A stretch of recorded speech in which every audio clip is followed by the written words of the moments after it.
చాలా జాగ్రత్తగా ఉండాలి. చాలా జాగ్రత్తగా. ఒక్క పాయింట్ లో మనల్ని ఎంత జాగ్రత్తగా చెక్ చేస్తారనేది గుర్తుపెట్టుకోవాలి. నాకు ఉద్యోగాలు ఇచ్చే స్థాయికి చేరినప్పుడు ఫేస్బుక్ ని ఇప్పుడు కేవలం ఒక పోస్ట్ పెట్టి వదిలేస్తాం. గుడ్ మార్నింగ్ పోస్ట్ పెట్టేసి, శుభోదయం పోస్ట్ పెట్టి వదిలేస్తాం. ఏదో ఎందుకంటే నేను అనుభవించాను. ఫేస్బుక్ లో నుంచి ఫస్ట్ స్టార్టింగ్ లో సార్ ఇట్లా కావాలంటే సరే నమ్మను హెచ్ఆర్ని కలువన్నా మీ ఎంతకైనా నేను రెడీ సార్ అనేసి చివరికి ఒక అమ్మాయి మాత్రం పెట్టింది అనమాట.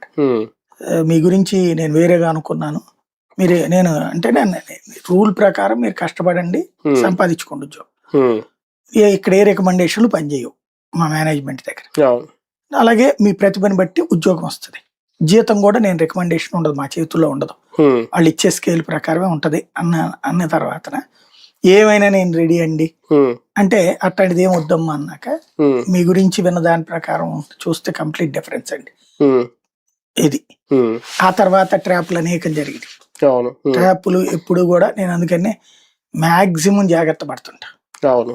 ఆఫ్టర్ ఆల్ నా స్థాయి ఎంత, వాళ్ళతో పోల్చుకుంటే వాళ్ళు డబ్బులు ఖర్చు పెట్టగలరు, లగ్జూరియస్ లైఫ్ ఎంజాయ్ చేస్తున్నారు, కాబట్టి ఆ స్థాయిలో ఉన్నోళ్ళు ఇంకెంత జాగ్రత్తగా ఉండాలి.